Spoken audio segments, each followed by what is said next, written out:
Jasage de jeu de rôle qui va vous parler de la game de Brigandine, mais pas la game de Brigandine. Il y a des excellents résumés de partie là-dessus. D'ailleurs, hier soir, j'ai fait celui de la game de dimanche et je ne suis pas peu fier. J'ai eu bien du plaisir à le faire, mis bien des niaiseries dedans. C'est super drôle, full interactif. Fait que, en tout cas, vous irez le voir. T'sais.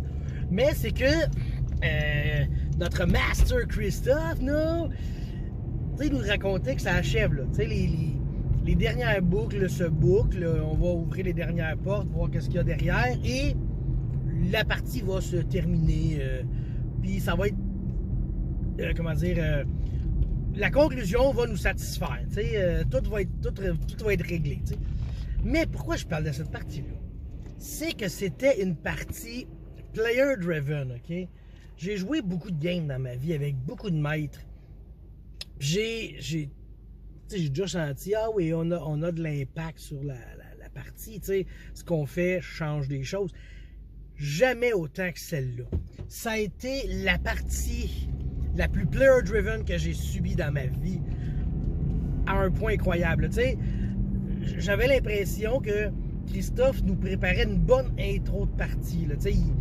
Il préparait ses affaires, il devait utiliser ChatGPT, puis là, il dit, OK, là, mes joueurs ont fait ça. Puis là, il nous plaçait une situation initiale pour la partie qui était solide, là, à chaque fois. Puis là, après ça, on faisait ce qu'on voulait, OK? Bien sûr.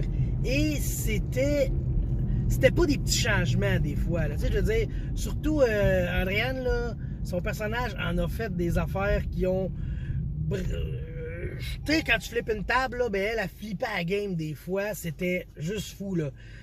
Le moment qu'elle tue sa tante, il n'y a personne qui pouvait s'en attendre, puis on a même fait, OK, là, tu as tué ta tante, tu sais que ça cause un gros problème. Comment qu'on va gérer ça? Parce que tu viens de... Il a fallu que la game arrête pour qu'on discute ensemble, qu'on trouve une solution, qu'on dise, OK, on va prendre genre un point de destin permanent pour changer ça. Tu avais préparé ton coup, blablabla. Puis là, on a continué. C'était vraiment genre les joueurs qui décidaient de tout ce qui se passait. Là.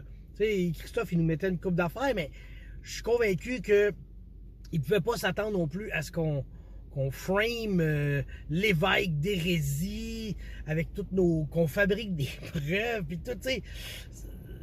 Comment dire? C'est pas des choses standards de joueurs. C'était vraiment digne de Game of Thrones, cette partie-là. On a fait des affaires qui avaient juste pas de bon sens. On a eu du fun.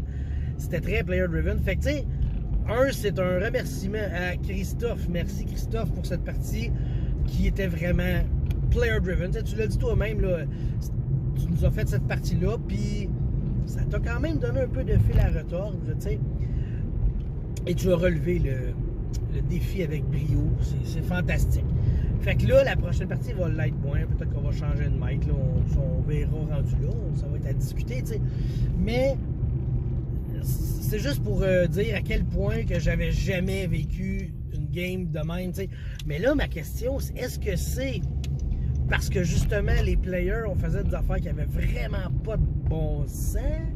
Ou, tu sais, il y a des maîtres de jeu, je sais pas à quel point ils auraient pu dire, ben là, ça marche pas, ou tu sais, il aurait pu sauver son NPC, ou des affaires de même, tu sais, parce que c'était grave ce qui se passait des fois, là, tu sais.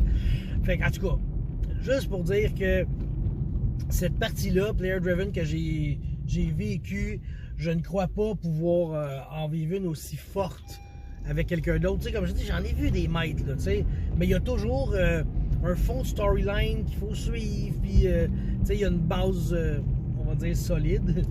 Là, il y avait une base correcte, mais nous, on pouvait toute la décalisser, cette base-là. C'était sérieusement... C'était épique comme partie, tu sais. Fait que, en tout cas, on avait une promesse de Game of Thrones. J'ai vraiment eu le sentiment de Game of Thrones.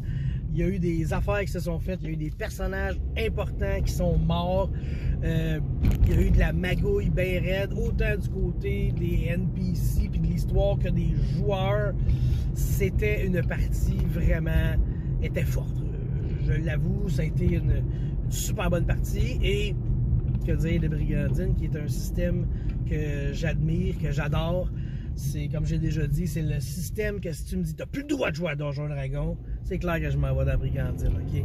Bon, même test, t'as plus le droit de jouer à Donjon Dragon, je pleurerai pas trop, la 5e, la 4e, la 3e, Pathfinder. Je serais triste de la 2, là, parce que la 2, je l'aime bien, mais je trouve que la 2 et Brigandine sont capables de me donner le même plaisir, tu sais.